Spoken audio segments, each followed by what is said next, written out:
Movie का start एक baby की बर्थ से होता है जिसे पोलियोसिस होता है और इस वजह से उसके बाल आधे व्हाइट और आधे ब्लैक होते हैं। एस्टेला की इस लुक की वजह से लोग उसे डिफरेंट समझते हैं और उसे अवॉइड भी करते हैं, पर उसकी मदर कैथरीन उसे एक नॉर्मल लाइफ देने की फुल ट्राई करती हैं। एस्टेला को स्टाइलिंग का बहुत शौक होता है, साथ ही वो बहुत ही छोटी एज से बहुत क्रूएल भी होती है, इसलिए कैथरीन उसका नाम क्रुएला रख देती है। स्कूल में जहाँ सब उसे बुली करते हैं, वहीं उसे एक फ्रेंड एनिता भी मिल जाती है और एक दिन एक डॉग भी, जिसे वो घर ले आती है और उसका नाम बडी रखती है। स्कूल में इतनी लड़ाइयों की वजह से एक्सपेल किए जाने पर कैथरीन एस्टेला को लेके लंदन जाने का डिसाइड करती है। लंदन जाते वक्त रास्ते में एस्टेला कैथरीन से कहती है कि वो वहाँ पहुँच के सबसे पहले रिजेंट्स पार्क जाएगी। कैथरीन मान जाती है। कैथरीन एस्टेला को अपना नेकलेस देती है। लंदन पहुँच के कैथरीन एस्टेला को कार में रहने का बोल के एक पार्टी में अपनी किसी फ्रेंड से फाइनेंशियल हेल्प लेने जाती है। एस्टेला अपनी मदर से किए प्रॉमिस तोड़ के गाड़ी से बाहर आ जाती है और अपने डॉग बडी के साथ पार्टी में चली जाती है, जहां उस पे 3 डॉग्स अटैक कर देते हैं। एस्टेला बडी के साथ जब सबसे बचते हुए बिल्डिंग से बाहर आती है तो देखती है उन डॉग्स ने उस पे अटैक करने के बजाय उसकी मदर को क्लिफ से नीचे फेंक दिया, जो क्लिफ के पास खड़ी किसी लेडी से बात कर रही थी। एस्टेला अपनी मदर की डेथ का जिम्मेदार खुद को समझती है। उस एक पल में एस्टेला की लाइफ बदल जाती है और वो ऑर्फन बन जाती है। इससे बुरा ये होता है कि वो अपनी मदर की दी हुई आखिरी निशानी यानी कैथरीन का दिया हुआ नेकलेस भी खो देती है। उसका दुख अपनी जगह, पर अब उसे अपने लिए खुद ही कुछ करना था, जिस पर वो अपनी जान बचा के वहाँ से भागती है और रेजेंट्स पार्क पहुँचती है। रात सदमे की हालत में वो वहीं फाउंटेन के पास सो जाती है। सुबह उठने पर वो 2 अपनी एज के लड़कों से मिलती है जो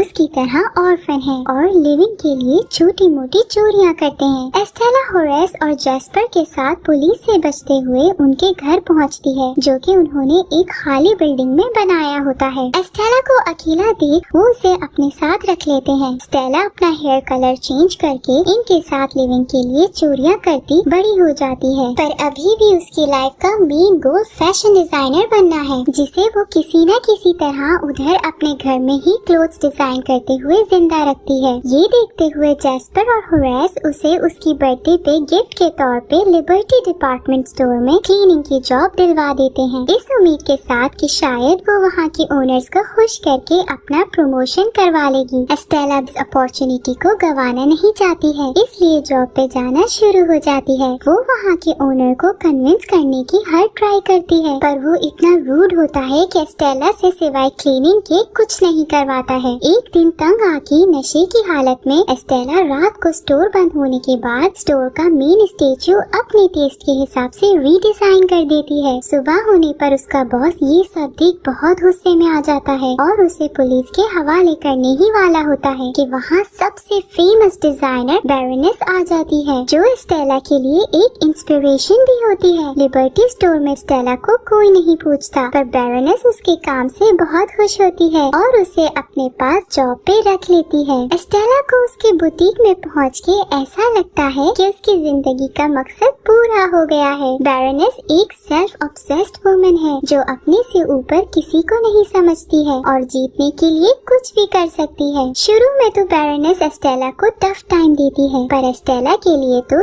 यही बहुत होता है कि वो उसके साथ काम कर रही है। एक दिन जॉब से वापसी पे एस्टेला एक डिजाइनर की शॉप पे जाती है जिसका नाम आरती है। दोनों के बीच अच्छी दोस्ती हो जाती है। आहिस्ता आहिस्ता एस्टेला बैरोनेस को इम्प्रेस करने लग जाती है, पर बैरोनेस इस सब को शो नहीं करती है, बस एस्टेला को अपने साथ साथ रखना शुरू हो जाती है। एस्टेला बैरोनेस के साथ उसके घर जाती है, जहाँ एस्टेला के डिजाइन देख फाइनली बैरोनेस उसकी कुछ तारीफ कर ही देती है। फिर आता है मूवी में ट्विस्ट। एस्टेला एक दिन बैरोनेस के गले में वो ही नेकलेस देखती है जो कि कैथरीन ने मरने से पहले एस्टेला को दिया था। बैरोनेस रिवील करती है कि कैथरीन उसकी एक्स एम्प्लॉय थी जिसने ये नेकलेस चोरी किया था, पर जब वो अपनी बेटी की अपब्रिंगिंग के लिए फाइनेंशियल हेल्प लेने आई तो क्लिफ से गिर के मर गई। एस्टेला को ये सब सुन के बहुत गुस्सा आता है कि बैरोनेस ने उसकी मदर को थीफ बोला, जिस पर वो नेकलेस वापस लेने का डिसाइड करती है और इसके लिए वो जैस्पर और होरेस से हेल्प लेती है। तीनों मिलके बैरोनेस की सेफ से नेकलेस निकालने की प्लानिंग स्टार्ट स्टार्ट कर देते हैं, जिसके लिए स्टेला बैरोनेस के घर की सारी इंफॉर्मेशन निकाल लेती है कि कैमरास कहाँ है और की कहाँ है। सारी प्रिपरेशन के बाद वो लोग बैरोनेस के घर एक पार्टी के दिन जाने का डिसाइड करते हैं, जहाँ बैरोनेस को डिस्ट्रैक्ट करने का काम एस्टेला ले लेती है। होराइस घर के अंदर जाता है, जबकि जैस्पर कैमरास को हैक करने में लग जाता है। बैरोनेस अपने डॉग्स के साथ एंट्री देती है, जहाँ एस्टेला की चाइल्डहुड फ्रेंड अनीता रिपोर्टर के तौर पे आई होती है। बैरोनेस उसे इंसल्ट करके आगे बढ़ती है। तभी एस्टेला क्रुएला बनी एक कमाल एंट्री देती है, जहाँ वो अपने ऊपर ड्रेस को आग लगा के रियल रेड ड्रेस में आती है। ये एक ब्रेकिंग न्यूज बन जाती है और सब रिपोर्टर्स क्रुएला की तरफ अट्रैक्ट हो जाते हैं। बैरोनेस से ये बर्दाश्त नहीं होता और वो अपने गार्ड को उसे पकड़ने को कहती है। इसी सब में क्रुएला होराइस को की निकाल के दे देती है। इतने एफर्ट के बाद उन्हें पता चलता है कि नेकलेस तो बैरोनेस के गले में है। जैस्पर माउस को हॉल में लाके सबको डरा देता है, जिसका फायदा उठा के क्रुएला नेकलेस बैरोनेस के गले से उतार के बडी को देती है। वो सब वहाँ से भाग ही रहे होते हैं कि बैरोनेस की विसल पे उसके डॉग्स उन सब पे अटैक कर देते हैं। यहाँ क्रुएला पे रिवील होता है कि उसकी मदर को मारने वाली बैरोनेस खुद ही है। सारी जिंदगी एस्टेला गलत सोचती रही कि उसकी वजह से कैथरीन की डेथ हुई थी। साथ ही उनके हाथ से नेकलेस भी निकल जाता है, जो कि बैरोनेस का डॉग खा जाता है। इस सब के बाद एस्टेला बहुत ज्यादा डिसहार्ट हो जाती है और बैरोनेस से बदला लेने का डिसाइड करती है, जिसके लिए वो एस्टेला को मार के क्रुएला को जिंदा कर देती है। सुबह होते ही वो जैस्पर और होराइस को बैरोनेस के डॉग्स लेने भेजती है ताकि उसे नेकलेस मिल सके। खुद वो अनीता के पास जाती है, जिससे वो अपनी चाइल्डहुड दोस्ती का वास्ता देते हुए बैरोनेस के खिलाफ और क्रुएला के हक में न्यूज डालने को कहती है। जैस्पर और होराइस बहुत ही स्टाइल से बैरोनेस के डॉग्स को पकड़ने में कामयाब हो जाते हैं। अनीता को मना के क्रुएला आरती के पास जाती है और उसे भी अपनी टीम में ऐड कर लेती है। क्रुएला के रूड बिहेवियर की वजह से जैस्पर और होराइस कुछ एनॉय होने लग जाते हैं, पर एस्टेला की खातिर उसे हेल्प करते रहते हैं। अब खुद क्रुएला वापस एस्टेला बने बैरोनेस के पास जॉब पे चली जाती है, ताकि वो खुद उसके हर स्टेप पे नजर रख सके। स्प्रिंग कलेक्शन प्रेजेंट करने का दिन आ जाता है। सब बैरोनेस की पिक्चर्स ले ही रहे होते हैं कि क्रुएला बहुत ही स्टाइल से बाइक पे जैस्पर के साथ आती है। उसने अपने फेस पे मेकअप के साथ लिखा होता है द फ्यूचर, यानी वो बैरोनेस को दिखाना चाहती है कि उसका टाइम खत्म होने वाला है। इस बार फिर क्रुएला बैरोनेस की जगह हेडलाइंस में आ जाती है। फिर ये सिलसिला शुरू हो ही जाता है। क्रुएला हमेशा बैरोनेस के रास्ते में आके खुद हेडलाइंस में आ जाती है। ये सब बैरोनेस को परेशान करने लग जाता है। हर बार पहले से अच्छा और यूनिक स्टाइल लाके क्रुएला बैरोनेस को हमेशा पीछे छोड़ देती है। बैरोनेस क्रुएला के बारे में इंफॉर्मेशन निकालने की हर ट्राई कर रही होती है, पर कोई फायदा नहीं होता। यहाँ तक कि वो अनीता के पास जाती है, पर वो बैरोनेस को क्रुएला के बारे में कुछ नहीं बताती है। क्रुएला अपने प्लान्स में सक्सेसफुल हो रही होती है, पर अभी तक उसे वो नेकलेस नहीं मिलता। एस्टेला बैरोनेस की गुड बुक्स में रहने के लिए उसे नेक्स्ट शो के लिए एक ब्यूटीफुल सा ड्रेस बना के देती है, जिस पर बैरोनेस उससे इम्प्रेस तो होती है, पर अभी भी अपनी ही तारीफें करने में लगी होती है। क्रुएला बैरोनेस को डराने के लिए जैस्पर और होराइस को उसकी बुटीक में भेज के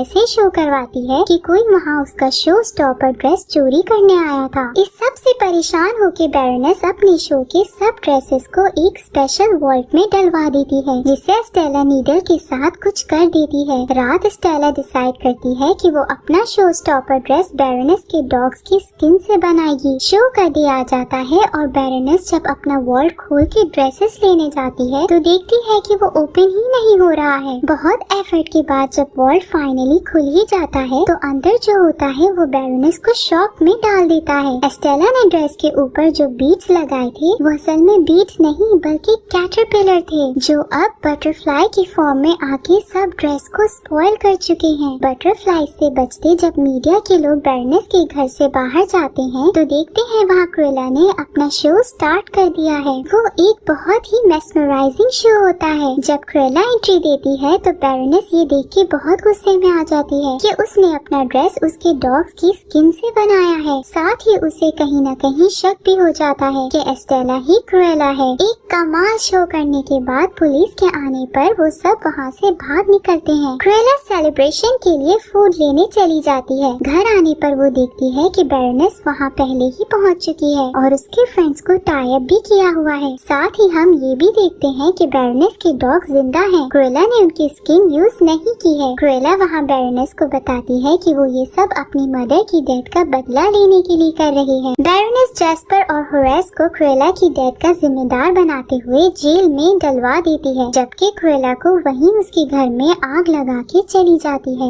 ये एक बहुत ही इमोशनल सीन होता है। बडी और होरेस का डॉग क्रुएला को आग से निकालने की ट्राई कर रहे होते हैं, पर वो बेचारे क्या कर सकते थे। सारी बिल्डिंग को आग लग जाती है और ये ब्रेकिंग न्यूज बन जाती है कि क्रुएला की डेथ हो गई है। पर अब बात कुछ ऐसी है कि हीरोइन अपना बदला लिए बगैर कैसे मर सकती है। इसलिए नेक्स्ट सीन में हम क्रुएला को होश में आते देखते हैं। वो और कोई नहीं बल्कि बैरोनेस के खास आदमी जॉन के अपार्टमेंट में होती है। उसे बचाने वाला भी जॉन ही होता है, जो उस पे कुछ ऐसी बातें रिवील करता है जिससे स्टेला की जिंदगी ही बदल जाती है। स्टेला को पता चलता है कि वो नेकलेस असल में एक की है, जिससे वो एक चेस्ट खोलती है। उसके अंदर उसे एक बर्थ सर्टिफिकेट मिलता है जो कि स्टेला का होता है। स्टेला असल में कैथरीन नहीं बल्कि बैरोनेस की बेटी है, जिसने स्टेला को पैदा होते ही खुद से दूर कर दिया था, क्योंकि वो खुद इतनी खुद पसंद और सेल्फ ऑब्सेस्ड थी कि उसे अपने आगे कुछ नजर नहीं आता था। उसने जॉन को स्टेला को मारने के ऑर्डर्स दिए, पर जॉन से ये ना हो पाया, इसलिए उसने स्टेला की जिम्मेदारी कैथरीन को दे दी। ये जान के स्टेला के पाँव के नीचे से जमीन निकल जाती है और वो वहाँ से सीधा रेजेंट्स पार्क पहुँचती है, जहाँ वो कैथरीन से वादा करती है कि वो उसकी डेथ का बदला लेगी, क्योंकि वो उसे ही अपनी मदर मानती है और बहुत प्यार भी करती है। वो कहती है कि अब वो बैरोनेस को दिखाएगी कि पागलपन क्या होता है। इसके फौरन बाद स्टेला जाके जैस्पर और होरेस को पुलिस से बचाती है। खुद वो पुलिस को डिस्ट्रैक्ट करने में लग जाती है, जबकि डॉग को अंदर उनके पास की दे के भेजती है। स्टेला उन दोनों को सब सच बताती है और एक बार फिर इमोशनल करके अपनी हेल्प के लिए मना लेती है, ये कहते हुए कि उनके अलावा उसके पास और कोई फैमिली नहीं है। इसके बाद वो आरती के पास जाती है, जो स्टेला की हेल्प के लिए हमेशा ही रेडी होती है। अब ये सब जॉन के घर पे स्टेला के न्यू प्लान पे काम करना शुरू हो जाते हैं। यहाँ बैरोनेस अपने घर वही एनुअल पार्टी की प्रिपरेशन कर रही होती है, जिसमें उसने कैथरीन को मारा था। तभी इंस्पेक्टर वहाँ आके उसे बताता है कि उन्हें क्रुएला की बॉडी नहीं मिली है। ये सुन के बैरोनेस टेंशन में आ जाती है। स्टेला और उसकी टीम, जिनमें अब जॉन भी है, मिलके बैरोनेस के सब गेस्ट के घर बैरोनेस के नाम पे कॉस्ट्यूम भिजवाते हैं, जो कि बिल्कुल स्टेला के ड्रेस की तरह होते हैं, ये कहते हुए कि वो सब क्रुएला की याद में इसे पहन के वहाँ आए। पार्टी में जाने से पहले क्रुएला पुलिस को भी बैरोनेस के घर बुला लेती है। बैरोनेस के गार्ड्स क्रुएला के नाम पे पार्टी में आने वाले हर दूसरे गेस्ट पे अटैक करने लग जाते हैं। बैरोनेस जब बाहर आती है तो सबको एक कॉस्ट्यूम में देख के हैरान रह जाती है और थोड़ा डर भी जाती है। जैस्पर जॉन की मदद से बैरोनेस के सब गार्ड्स को लाइब्रेरी में बुला लेता है, जहाँ उन्हें होरेस लॉक कर देता है। पार्टी में सबके बीच से होते हुए क्रुएला बैरोनेस की नजरों से बचते हुए उस तक जाती है और उसे नीडल चुभा के उसके हाथ से विसल ले लेती है, जिसके बाद स्टेला बनके उसी क्लिफ के पास जाती है जहाँ से बैरोनेस ने कैथरीन को गिराया था। वहाँ वो विसल करके डॉग्स को अपने पास बुलाती है और उन्हें फॉलो करते हुए बैरोनेस भी वहाँ पहुँच जाती है। जैस्पर, आरती और जॉन सब गेस्ट को कहते हैं कि बैरोनेस उन्हें बाहर बुला रही है। स्टेला बैरोनेस को बताती है कि वो उसकी बेटी है। बैरोनेस स्टेला से अपनी गलतियों की माफी मांगती है और उसे रोते हुए हग करती है। ऐसा लगता है कि सब ठीक हो गया, पर तभी वो अचानक स्टेला को पुश करके क्लिफ से नीचे फेंक देती है। सब लोग ये सब देख लेते हैं। पुलिस बैरोनेस को अरेस्ट करके ले जाती है। स्टेला बैरोनेस को उसके अंजाम तक पहुंचाने के लिए अपनी जान दे देती है, पर जान तो स्टेला की गई है, क्रुएला तो जिंदा है। हम देखते हैं कि क्लिफ से नीचे जाने पर उसने पैराशूट खोल लिया था और पानी में होरेस पहले से ही बोट के साथ उसका वेट कर रहा था। स्टेला सबके आगे ये शो करती है कि मरने से पहले स्टेला ने अपनी सारी प्रॉपर्टी क्रुएला अपनी कजिन के नाम कर दी थी। लास्ट सीन्स में स्टेला को दुनिया के लिए बरी करके क्रुएला अपनी टीम के साथ बैरोनेस के मेंशन में आके न्यू लाइफ स्टार्ट कर देती है और यही मूवी एंड हो जाती है।